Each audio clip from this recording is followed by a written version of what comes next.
Welcome to our YouTube channel maths by Govind sir, जिसमें हम competitive maths and academic maths दोनों की ही preparation करते हैं। Sum of three numbers is 105. If the ratio of first number to second number is 2:3 and the ratio of second number to third number is 4:5, then find the second number. We have to find out the second number. Okay, हमारे question के according three numbers का sum given है, तो that means first number, second number and third number. इन तीनों numbers का हमारे पास क्वेश्चन के अकॉर्डिंग सम गिवन है, दैट इज इक्वल टू 105। अब आगे क्वेश्चन बोल रहा है कि फर्स्ट नंबर और सेकंड नंबर का रेशियो गिवन है, तो that means first number and second number का रेशियो हमारे पास है। फिर सेकंड नंबर का थर्ड नंबर से रेशियो गिवन है, तो सेकंड नंबर का थर्ड नंबर से रेशियो गिवन है, that is first to second is 2:3 and second to third का रेशियो हमें दे रखा है 4:5, दैट इज सेकंड के जस्ट नीचे सेकंड की वैल्यू को प्लेस करते हैं 4:5। Okay, now the question is saying find the second number. हम इस वैल्यू को इन तीनों नंबर्स के बीच में डिस्ट्रीब्यूट केवल तभी कर सकते हैं जब हमारे पास तीनों नंबर्स का सिंगल रेशियो, स्प्लिटेड रेशियो हमें नहीं चाहिए होता।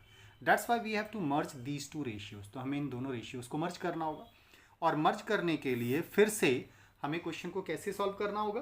तो दैट मीन्स अगर दो रेशियोज को हम मर्ज करने जा रहे हैं, तो फर्स्ट बाउंडेशन इज कि दोनों में एटलीस्ट एक नंबर कॉमन होना चाहिए, तो कॉमन है। ओके, तो डेट मीन्स इन दोनों को हम मर्ज कर सकते हैं। मर्ज करने के लिए हम, क्योंकि एक दूसरे के नीचे लिखे हुए टर्म्स अगर आइडेंटिकल होते हैं, तो एज इट इज़ कॉपी कर लेते हैं। तो that means first ratio second ratio third का कॉन्सेप्ट यहाँ बन जाएगा। इधर आए तो हम तीन टर्म्स का रेशियो बनाने जा रहे हैं, तो यहाँ दो ही टर्म्स हैं, तो एक मिसिंग प्लेसेस है हमारे पास। ऐसे इस वाले रेशियो में भी एक मिसिंग प्लेस है हमारे पास। मिसिंग प्लेसेस को रेशियो की नियरेस्ट वैल्यू से फिल करना होता है, इसलिए इस रेशियो में मिसिंग प्लेस के नियर बाय 3 है, तो यहाँ 3 प्लेस कर देंगे। इस रेशियो में मिसिंग प्लेस के नियर बाय 4 है, तो यहाँ 4 प्लेस कर देंगे। देन हम इनकी ऊपर से नीचे की तरफ मल्टीप्लाई कर देते हैं। सो इट बिकम्स 4 2 ज़ा 8 रेशियो 4 3 ज़ा 12 रेशियो 5 3 ज़ा 15। दैट इज, अगर हमारे पास एक रेशियो और इन रेशनल टर्म्स के बीच में एक रिलेशन की वैल्यू हो, तो we can directly solve the question. How? हमें फाइंड क्या करना है, we have to find out the second number. तो सेकेंड नंबर को आइडेंटिफाई करने के लिए जो वैल्यू हमें गिवन है 105, उस 105 को डिवाइड कर देंगे उसी के रिलेशन से, और रिलेशन है तीनों का सम।